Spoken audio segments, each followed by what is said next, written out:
He's pointing to his shoulder. He said it got him in his shoulder, and that's a good thing if it did. Replay, I was replay. wondering if it snapped his head back so suddenly. Yes. He felt it back there. Yeah. Oh, it did get the shoulder. Got him in the shoulder, and the way he went down, you see it all the time in the NFL. When a guy gets knocked down, they just kind of have those arms that are hanging there, and I thought he was out cold. Just the way his arms were right here. I think that's a good thing that it winged him on the left shoulder and didn't hit him in the head. The big shoulder pad right there. There must be a little space in between there. Well-deserved applause for Kerwin Danley. This ball game approaching the 3-hour mark.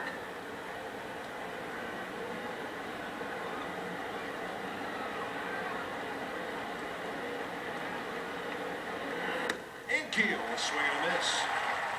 Save situation for Drew.